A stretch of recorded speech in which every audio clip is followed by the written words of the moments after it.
Tom Horn. Brother Tom, I just first want to thank you for joining us here on Interstellar Realities Radio. And how are you doing this afternoon, my friend?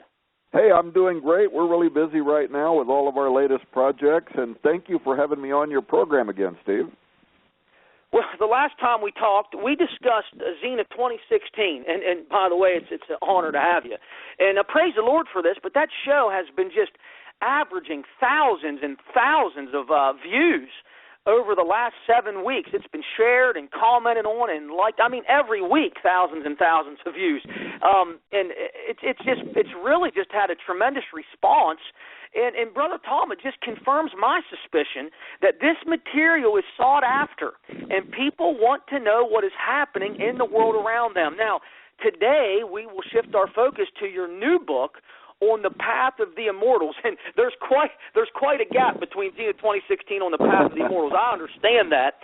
What a provocative title, On the Path of the Immortals. But before we launch out into this, would you just give us an update of what is happening with your television programs, your websites, and then please just take it from there, and if you can, start at the beginning and tell us all, what is this book, On the Path of the Immortals, all about?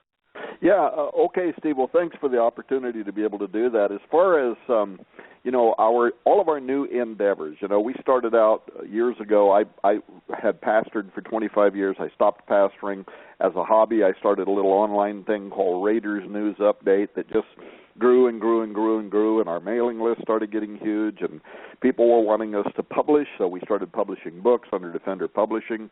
And then the demand, of course, has been, over the last decade, more and more that people want video content because, everybody's carrying around handheld devices, and a lot of times they don't have time to read a book, so they want video. So we realize that we've really got to do both. We've got to print book materials, but we also have to produce video and television content. So we knew that ultimately, if we were going to keep going down this track, we were going to have to start a television program, but that would also have a mobile-ready online presence as well. And the old Raiders News Update that we had built was, a frames-based system that most people couldn't look at in their smartphones or iPads, that kind of thing. So the whole last year has just been, just a tremendous amount of effort to create media-ready content online where people can go there with their handheld devices and whatever. We changed the name from Raiders News Update to skywatchtv.com, so that's the new web presence, skywatchtv.com, which is web-ready. And now we're producing daily video updates on the news, which take the news headlines but then break them down into a biblical context. And some of that, of course, is also prophetic context. And then we have a weekly 30-minute program that's playing. It plays on the Internet once a week, but it also plays on television, on DirecTV, the Dish Network.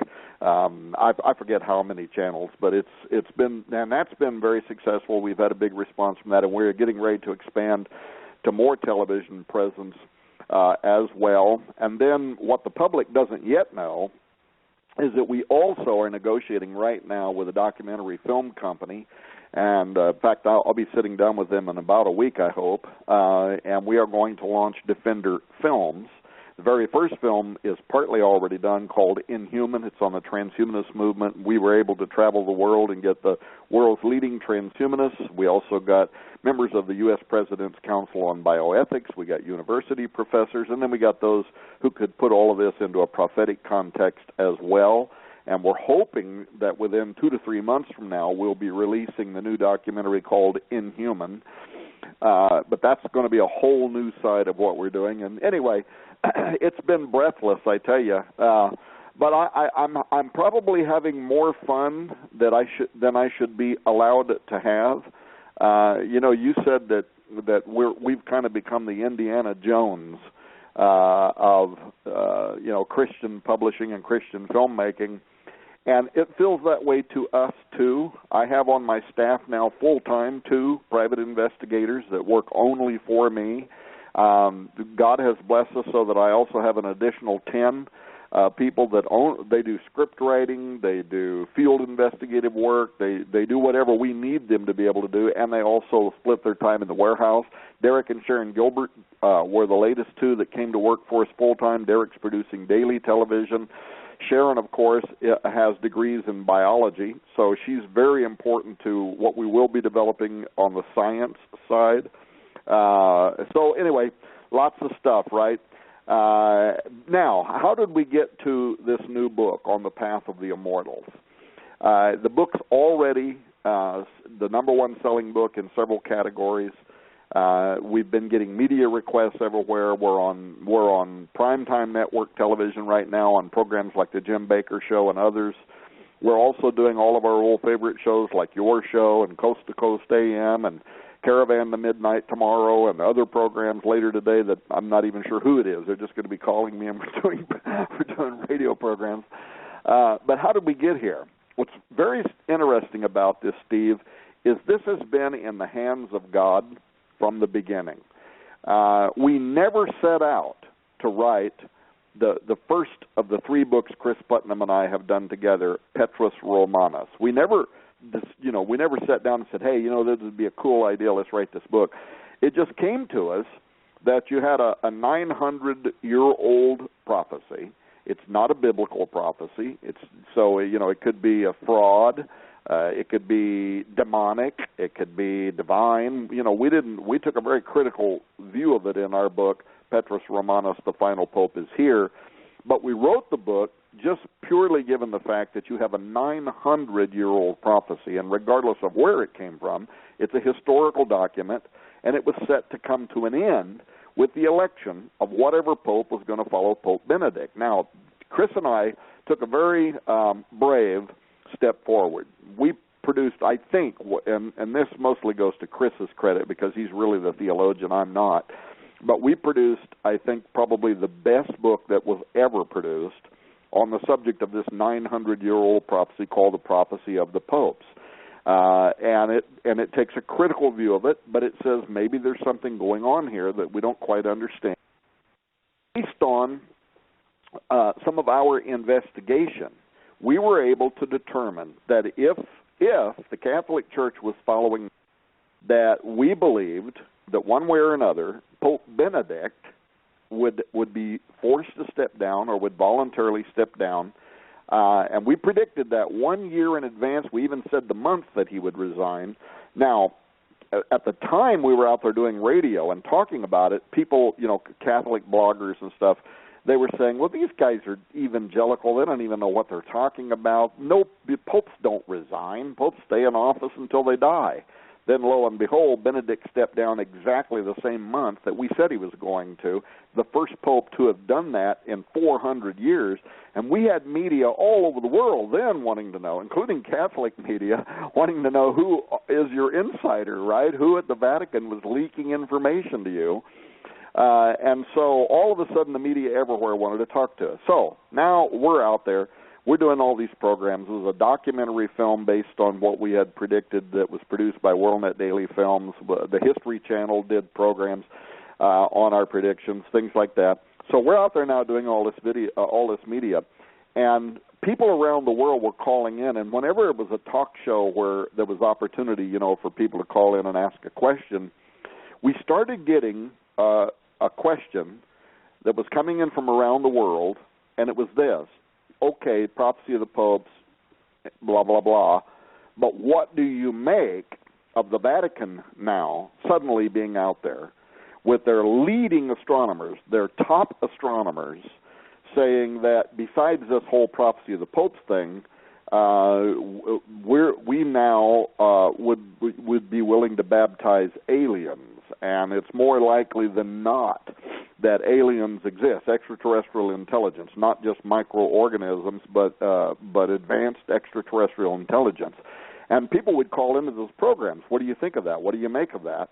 And Chris and I hadn't really tried to wrap our head around why over the last 36 months all of a sudden the Vatican's got Guy Consolmagno, who's the Pope's personal astronomer and also one of the leading astronomers for the Church, who splits his time between Gandolfo, Italy, and Mount Graham in Arizona.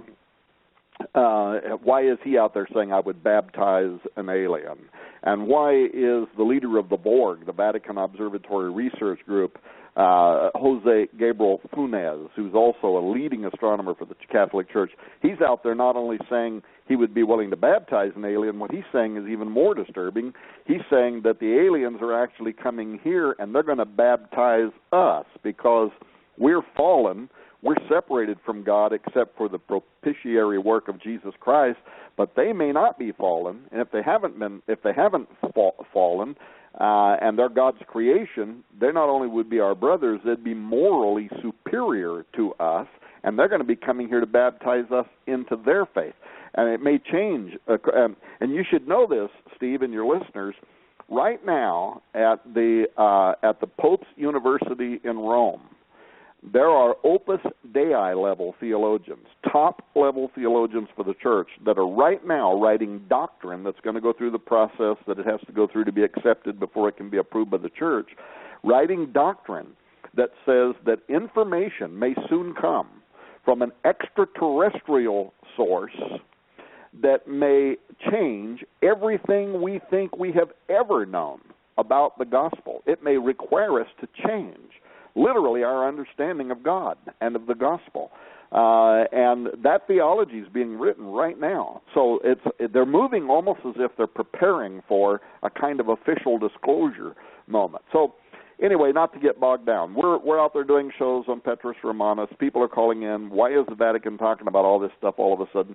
And here's what Chris and I determined. We talked about this. We said, the only way that we can provide an authoritative answer to this question, where is the Vatican coming from with all this talk about aliens, is so that we don't just come across as a couple of evangelicals out there taking cheap shots at the church's astronomers or being accused of taking them out of context or whatever. We decided the only way to do that was we was going to have to go to the horse's mouth. We were going to have to go to the top of Mount Graham in Arizona and meet with the Vatican's Jesuit astronomers and ask them face-to-face where they are coming from. We took a camera crew with us. Now, people listening to this show ought to know, you don't just get in your car and drive to the top of Mount Graham and jump out and say, we're here to see the aliens.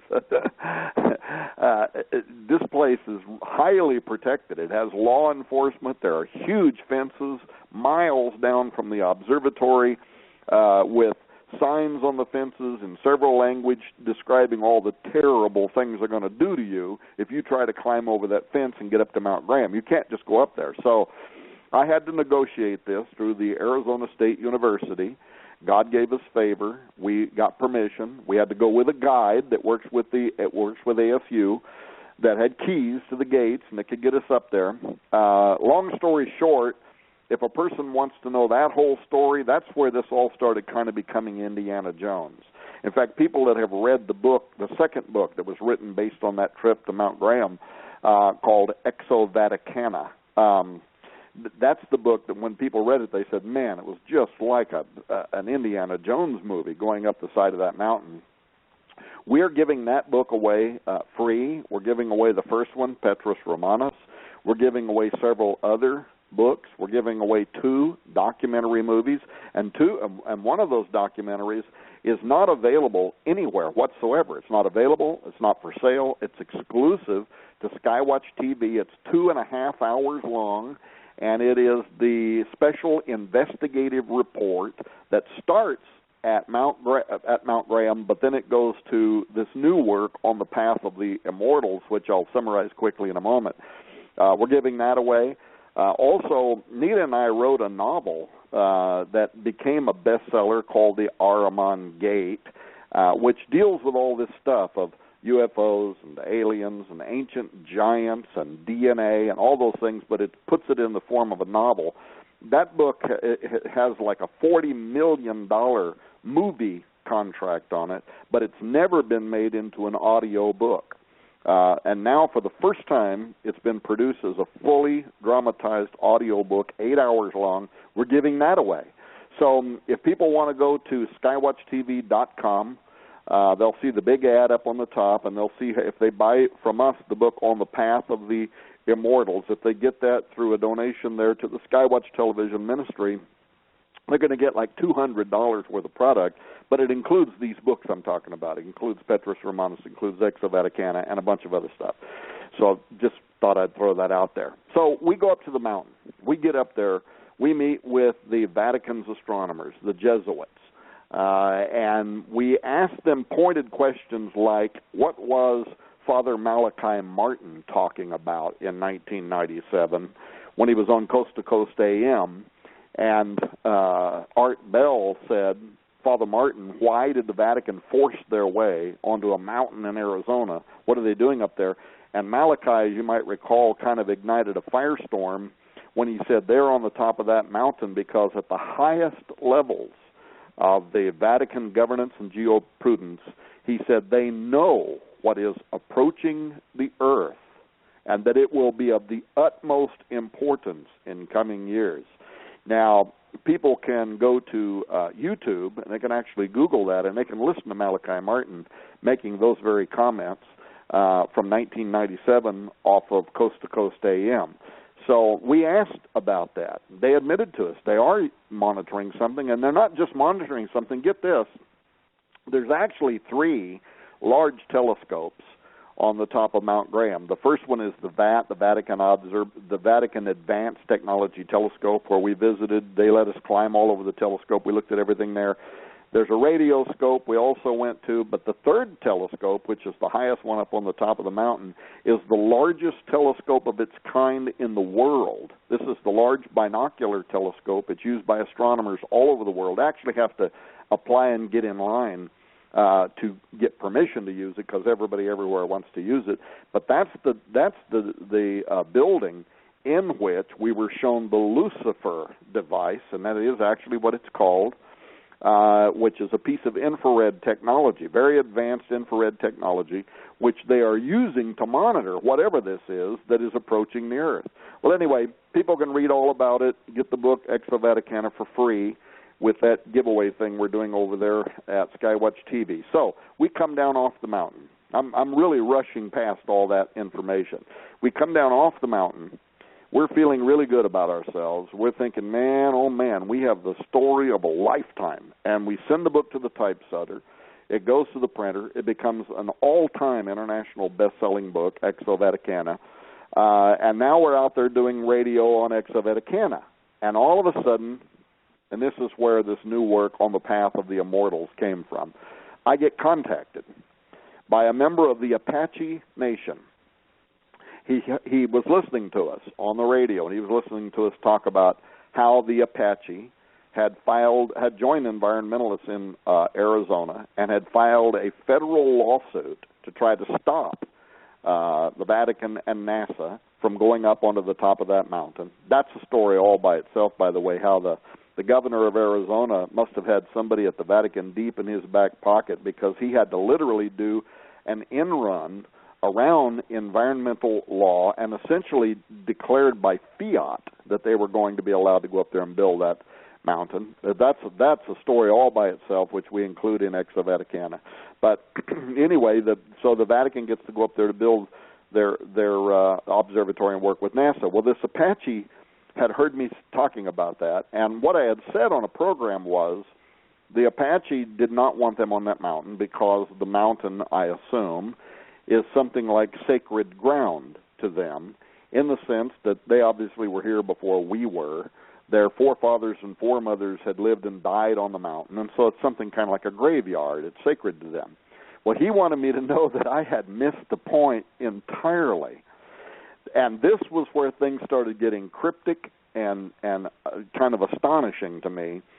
And we had to vet all this, but he let me know that the reason that the Apache had fought so diligently to keep the Vatican and NASA off of Mount Graham is because Mount Graham is, for them, one of the 4 holiest mountains in all of the world for all American indigenous people, and it is because Mount Graham is, in their opinion, in their worldview, in their history, that mountain is a stargate.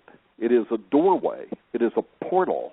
It is a location, a strategic location where since the dawn of time, the American Indians have recorded entities that move in and out of Earth's reality through a mystical doorway there. Now, when he said that, the first thing we did was we went and vetted that. We had to make sure that that wasn't just some New Age hippie making up information. We found out that, in fact, Mount Graham is one of the four holiest mountains, and it is very connected to their most ancient legends and lore, which are completely tied to creation, to giants, to all kinds of things that came in and out of this reality. So once we were able to vet that information, I got to tell you, Steve, the conspiracy meter went into the red zone in our head when we started saying, wait a minute, of all mountains, really? Why would the Vatican, why would they have been willing to fight all the way through a federal court to build an observatory on Mount Graham? Why not just go to another mountain where nobody's going to sue you? Get the same elevation. Build whatever it is you want to build. There's been plenty of states that have been happy to have, that built in their state. Why would you go through this hassle, this legal process, attorneys and money and all that, fighting against these Indians so you could build on that mountain, only for us to learn, because it is one of the four mystical mountains, the most holiest mountains in the world, and it is because it is a doorway, it is a portal. And now then, in our mind, the question was raised, wow, I mean, is there something here about this mountain in the United States of America that the Catholic Church is aware of? Does this go back to Malachi Martin saying they're there because from there they are monitoring something that is approaching the world that perhaps they can't see from somewhere else? I mean, we just were almost overtaken by this, and we said, okay, we have got a lot of work to do. And so for the last 1.5 years, secretly, nobody knew about this, we have been working on this project where and here's another thing, the American Indians don't like talking to us white people, us non-tribal members, because they've been burned a lot of times by New Agers that take their information and then go out there and turn it into all kinds of weirdness. And so they're very, very protective. The Hopi won't talk to you at all. Some of the other Pueblo-type Indians that are the older tribes in the nation, they may talk to you a little bit kind of off the record, but they will not let you film them. And in fact, they won't even let you take notes while you're talking to them. Wow. And they won't let you record them. So it took us 1.5 years, and finally, through a whole process, we were able to get a sit-down with the Navajo Nation's third-generation oral historian, an academic in the Navajo Nation. He's written books that they teach in their universities and schools, and he is a third-generation medicine man. And of all things, this might be the first time this has ever happened in modern history. He allowed us to put him on film for 3 hours talking to us about these mountains and about the stories and about what some people might call legend and myth, and yet what we found was it matched up perfectly with Old Testament history about creation, about the giants, about the flood. So that's what the whole book is about, On the Path of the Immortals. But the subplot, which is actually the more important part of this book, is an examination of whether or not it is biblical to believe that there could be strategic and specific geographical locations around the world that might be thought of as stargates or doorways or portals. So I actually kind of dislike all those words, but you have to create a mental image so people understand. You're talking about a specific place that for whatever reason provides, I don't know if the veil is thinner there, I don't know. But is it biblical to believe that such locations exist? Secondly, is it biblical that entities came in and through those portals? And that became the research, and we actually, in our book, we were amazed once we started actually doing all of the research of both what's in the Bible and also what's in ancient records around the world about these gateways of the earth, and then even the fact that this is probably the most overlooked aspect of end times Bible prophecy. People are out there talking about everything in Bible prophecy right now. You don't hear anybody saying, oh, and by the way, the Bible also predicts that there are gateways of the earth, portals, doorways, and they are going to open at the end of time, and things are going to come up out of the earth. And when you really start looking at what the Scripture says about that, it changes your worldview about the world. The earth itself is dynamic. The earth is described in Scripture as having all kinds of intelligent, powerful beings that exist inside the earth. Some of them are imprisoned there, being held there until the time the doors open and they surface to the earth as part of the Great Tribulation. So that's what the book On the Path of the Immortals is what happened, the information that we learned after we came off Mount Graham, and then when we started looking at this critically from a biblical worldview and even a prophetic worldview, and we became convinced that not only did this stuff happen in the past, it's also going to happen again. Wow, that is just incredible information. You know, we were just talking on Monday night with Dr. Michael Lake. Of course, you've interviewed him on your show, Skywatch TV, and he has the book out now, The Shinar Directive. And we were talking about some of these same kind of things. And I was going to ask you about On the Path of the Immortals, as you were talking about Mount Graham. Dr. Lake talked about, he believes that some of these, I don't know, you call them secret society, shadow government, or the highest ups in the world, whoever that may be, or maybe even meeting and talking with some of the fallen angels or some of, you know, these spirits that are getting ready to manifest and do some of these things. Do you think it's possible that on top of Mount Graham there's a little bit more going on up there than just some telescopes looking at outer space? Yeah, I actually do. And again, this goes back to Father Malachi Martin saying that the reason they fought to get on that mountain is because from that mountain they are able to observe something that is approaching the earth. And what's also interesting is that Malachi said, he put kind of a timeline on that. If you go and listen to the interview that he did, he believed that in approximately 10 years, now he said he was estimating, but he believed that in about 10 years from the time that he had made that commentary, that this was going to become of global importance. Now, what's interesting about that is that almost 10 years later to the date, in 2009, what happens but that the Vatican, they abruptly call for an astrobiology study week. And so they have the Pontifical Academy of Sciences, whom, by the way, Pope Francis has had a relationship with going way back before he became the Pope.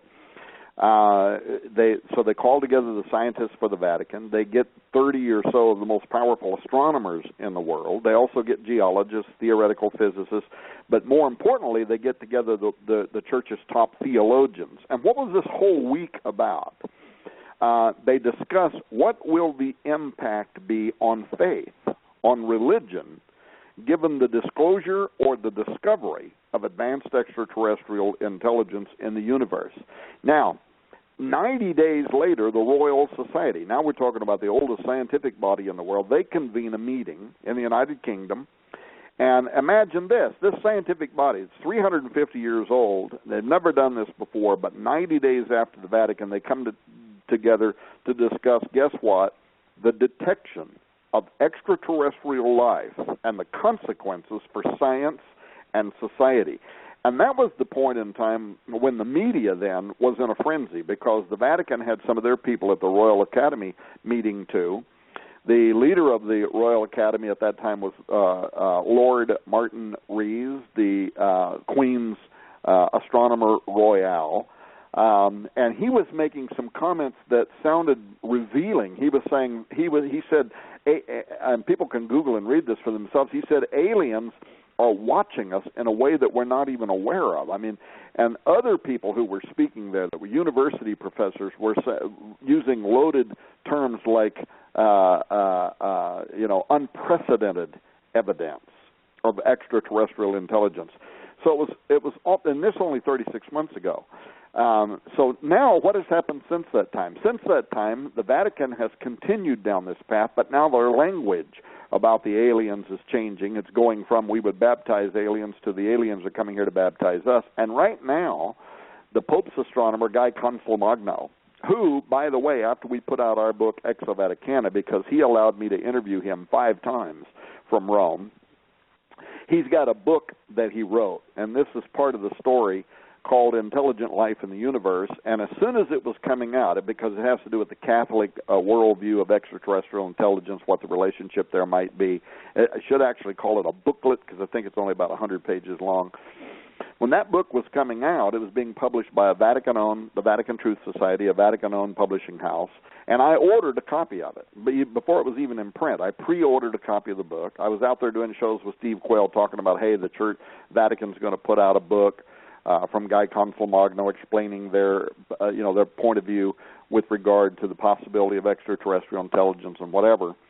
And but I never got my copy. And so I kept pressing with the Vatican Truth Society, and I found out that before the book had barely, it comes out in print, and literally 5 to 6 days later, the Vatican pulls it. They pull it from the market, and it appeared that they actually took a concerted effort to recover every copy that might have made it into the market, and you could not get that book anywhere whatsoever. So when I was interviewing Guy Consolmagno, I didn't let him know, that we were going, because I didn't know at the time I'd give the book away if I could get it from him. But I just briefly said in an email to him, I said, by the way, I said, your book, Intelligent Life in the Universe, it isn't available anywhere. I can't find a PDF anywhere. Do you happen to have a copy I could read? Well, lo and behold, he emails me his copy of the PDF. And so what we've been doing is making his PDF available to anybody that emails us and requests it, because that book is astonishing. Because what he does is he talks about how the aliens were here once before. And when I asked him about that, I said, "You guys are out there saying that aliens are coming. They're more intelligent than we are. They're more advanced than we are. They've got a better comprehension of the gospel than we do. I mean, where in the world are you coming with this?" And he says, "Well, Tom, don't you know that they were here once before?" And I said, "Well, what are you talking about?" And he literally points me to Genesis chapter 6, which is talking about the B'nai Ha-Elohim that left heaven, came down to the earth, interbred with women, gave birth to giants. And I was astonished by that. I emailed him back and I said, "Really? I would think of this as demonic activity. You're saying that sure.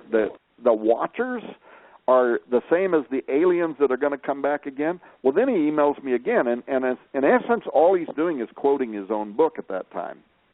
He might have even forgot he gave it to me, because he emails me back and he says, "Well, sure, and furthermore," he said, "it's highly possible that Jesus himself was the offspring of one of these alien races."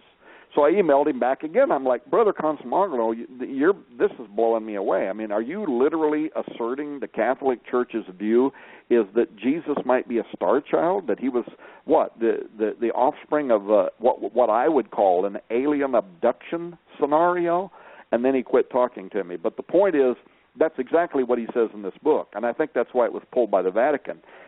Because the quotes that we make of him in the book Exo Vaticana, we didn't take from the email exchanges, we took them out of his book, and then we started making the book available to the public if they requested it. So what then happened was Guy Consolmagno was forced to kind of respond to what the public was saying. Evidently the Vatican was getting bombarded with emails, and so was the Vatican Observatory Research Group and their observatory website. Bombarded with emails. They were hearing us on radio and television everywhere talking about this, still hearing us talking about it.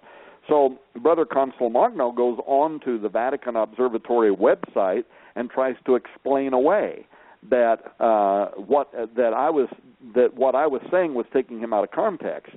But I responded to those comments by him by saying, "No, we don't quote one thing that you sent us in an email. All we quote is your book. You wrote it, and here's the book. And anybody that wants it can request it from us." And by the way, Steve, anybody listening to your program that wants a copy of Intelligent Life in the Universe that was pulled by the Vatican and written by their lead astronomer, I'll email it to him. And that's where he makes the case for the Nephilim as being the same kind of advanced aliens that could come back again, and that Jesus was the star child of these alien races.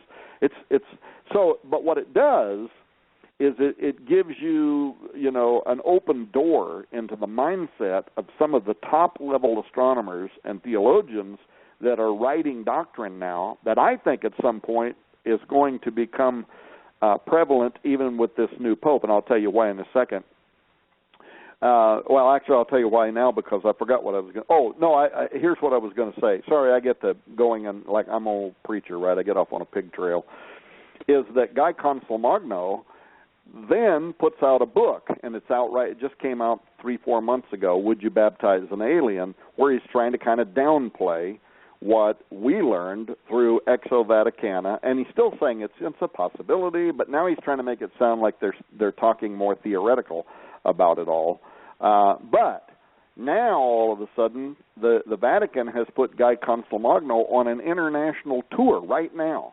He is going to universities all around the world right now, giving a lecture, and the lecture is, Would You Baptize an Alien? So they haven't slowed down.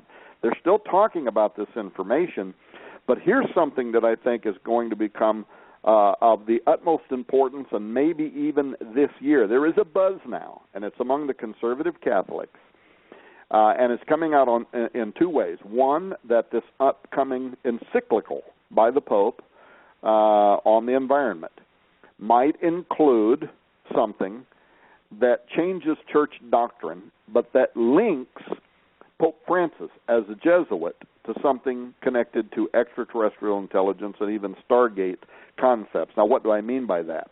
There is a doctrine, it's really popular among some of the hierarchy in Rome. Pope Benedict liked this doctrine. Lots of people like it. We don't yet know what Pope Francis's opinion on it is. Some of the church theologians like it. They talk about it a lot. Father Tanzelaniti, for instance, is Opus Dei level. He's one of the guys writing the theology for the Pontifical Academy in Rome. But the theory is generally called many worlds, just many worlds. And now, what is meant by many worlds? This is something that even the Mormons espouse to. It's the idea that God created many worlds that are like the earth, where there are other intelligent beings, and that the earth is really only one of a coalition of worlds that are all owned by God. And that's kind of where the Vatican is coming from, that they've even said lately that it is more likely than not that there is advanced extraterrestrial intelligence. They've even gone further than that. Jose Funes recently wrote that to not believe in extraterrestrial intelligence is heresy, because it puts limits on God's creative ability. So all of a sudden, those conservatives like us that might say this could be an alien deception, in their opinion, we are heretics. They're the ones that are right, because they're willing to open arm, accept these extraterrestrial intelligences as our morally superior brothers, and so on.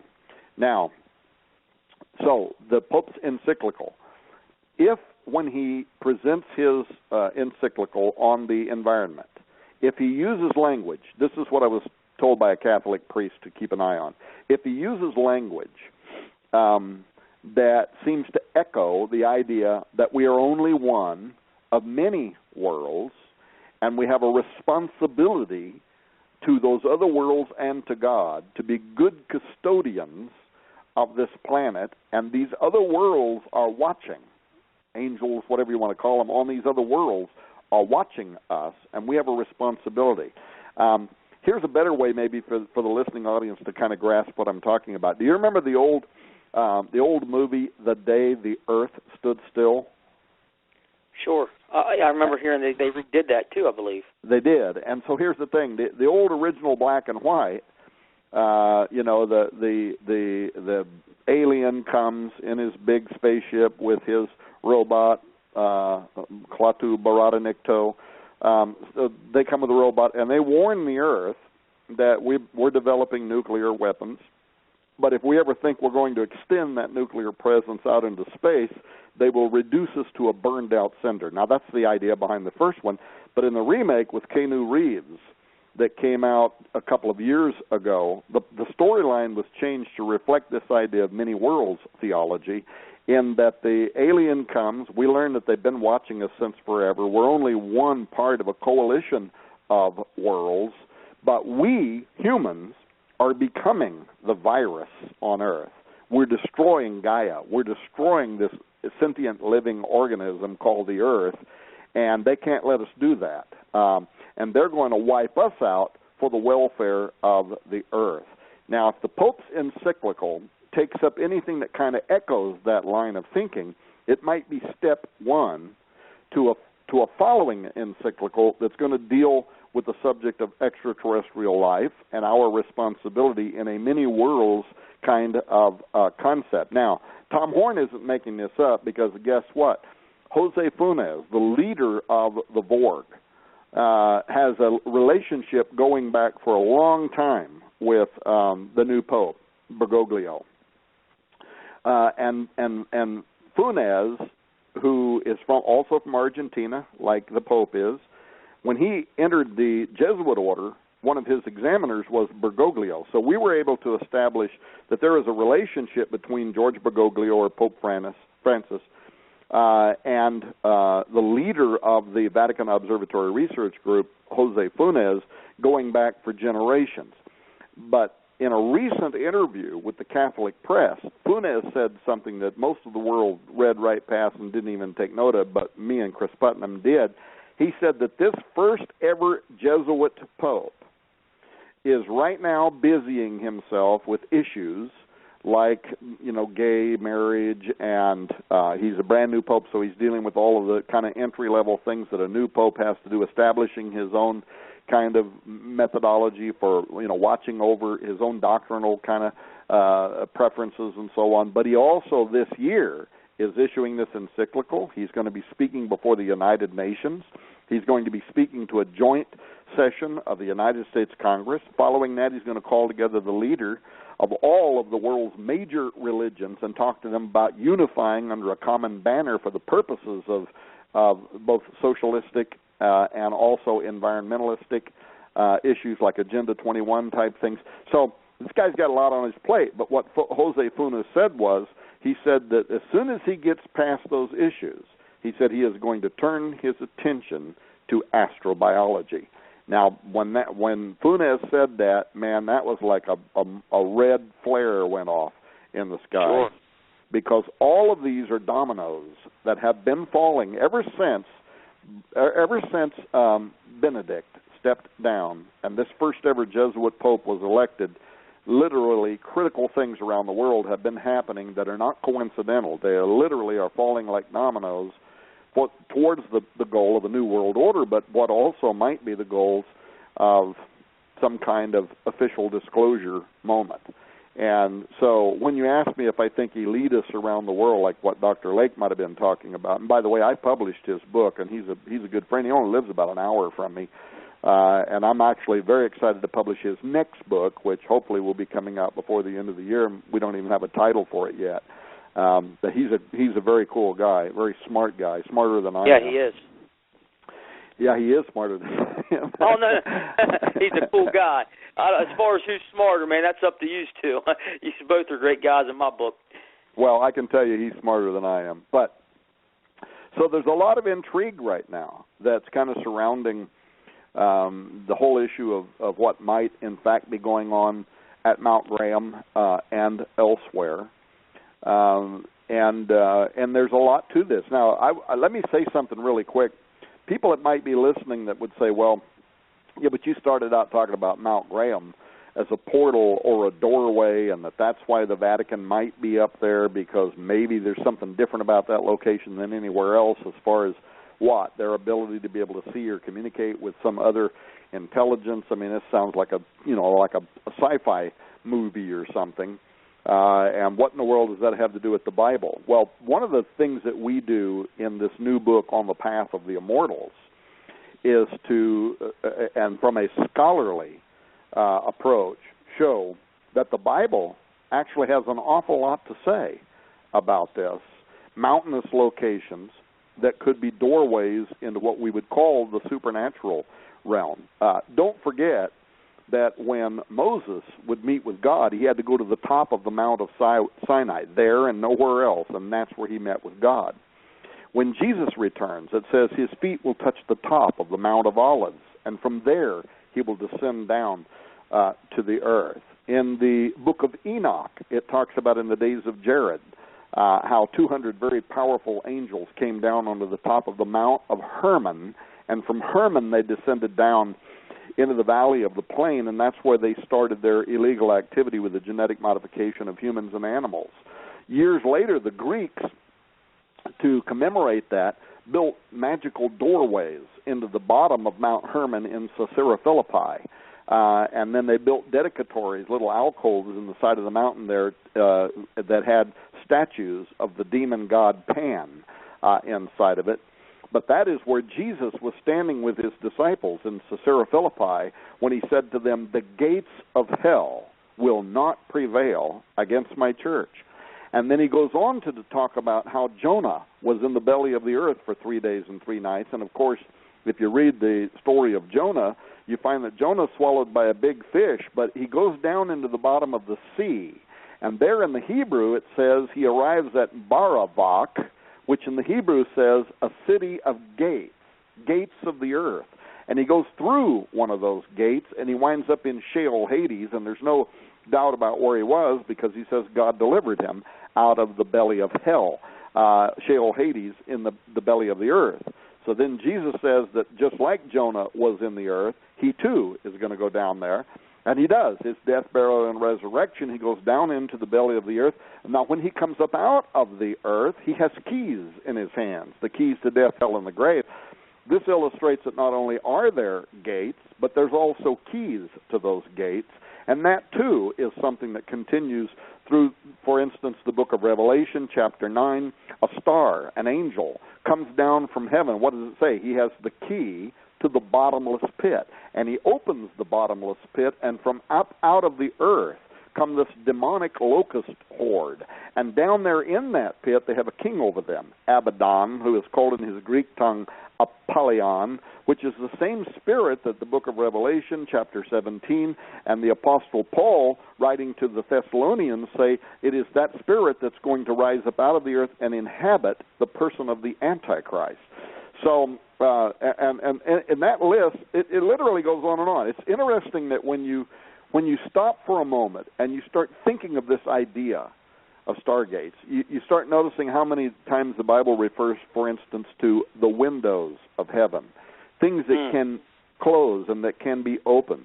You go back to Numbers 16, and here's the family of Korah, and they're challenging Moses and the Aaronic priesthood, and the earth opens its mouth, opens a gate, and literally swallows them up, and it says they go down alive into Sheol, Hades. You go to Genesis chapter 28. Here's Jacob, and he sees angels ascending and descending from the heavens. And a lot of people say that Jacob dedicated that place the next day, and he said, "This is the house of God." Go and read it. That's not what he says. What he says is there is a gate here to the house of God.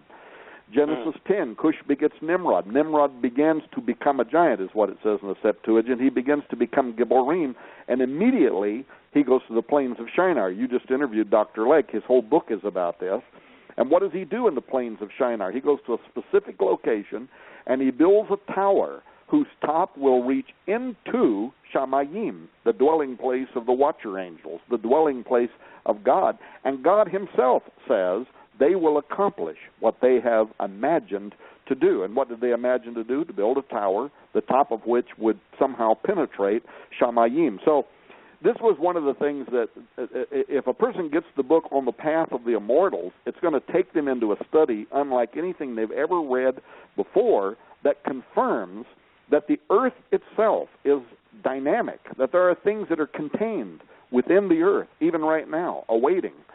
And talk about prophecy, you know, like my buddy Joel Richardson's out there right now talking about the Islamic Antichrist, and I can't tell you whether I believe that theory about the Islamic Antichrist or not. I'm thankful he's making it, the whole issue of the Islamic nation, something that the world is thinking about in terms of theology, but think about what they're doing. There they are, right where the Euphrates River flows, and that entire region where the Euphrates River flows is where they are dominating. But read Revelation 9. When this, before this angel with the key to the bottomless pit comes, gates open in the Euphrates, and angels, powerful, terrifying angels, come up out of the Euphrates River. These are fallen angels, and they literally wipe out 1/3 of all humanity. There they are right now, behind gateways of the earth, waiting for that moment, right where the Islamic State believes, the Shia, the Sunni believe in the Mahdi. They don't believe he's here yet, but the Shia 12ers, they believe that he's already here, the Mahdi, and guess what? He's in the earth, he's behind a mystical gate, and when the time is right, that gate is going to open, and he's going to come up out of the earth. So it's amazing how the demonic forces of the world continue to plagiarize the truths that are in the Scripture. But when you start studying the earth itself, you find some amazing things about the earth. It's literally a holding tank. And it literally goes on and on and on. Job 26:5, talking about the dead Raphaim that are squirming under the surface of the earth, just verse after verse. I realize we're running out of time, and I'm going to have to go to another show here in a second. But that's what we do, is we talk about how dynamic the world is, how the most overlooked aspect of end times biblical prophecy is that these gateways of the earth are getting ready to open. There are tons of Scripture. Revelation 9 was one of them. Isaiah 13 is another one, where in Babylon it says the gates are going to open. He says, "Open the gates, ye ruler. I give command." And giants are coming to fulfill my wrath. So the gates of the earth are going to open in the ancient Babylonian area where this Shinar directive took place. And literally, Gibborim, giants, Nephilim, are going to come up out of the earth in judgment. So all I can do is say, get the book, read it. It's probably the most fascinating research, and sometimes scary, that we've ever produced through Defender Publishing House. If you get it at skywatchtv.com, there's the whole $200 package over there they're giving away. But hopefully you will, whether you get it from us or Amazon or somebody else. Now, if you get it at Amazon, you're not going to get all that free stuff, but you could get it at Amazon, especially if you're in a different country, and shipping is an issue. Well, Brother Tom, I appreciate you taking this time out of your very, very busy schedule to be with us here on Interstellar Realities Radio. It's about 5 till on the East Coast on this special edition here on May the 7th, 2015, and we're about 5 till 4 here on the East Coast with Brother Tom Horn. And I want to get a copy of this book. I know I got some of those talking points.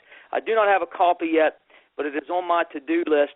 And it just seems like your publishing company, Brother Tom, is pumping out books so fast, and the subject material is so thought-provoking and so intriguing.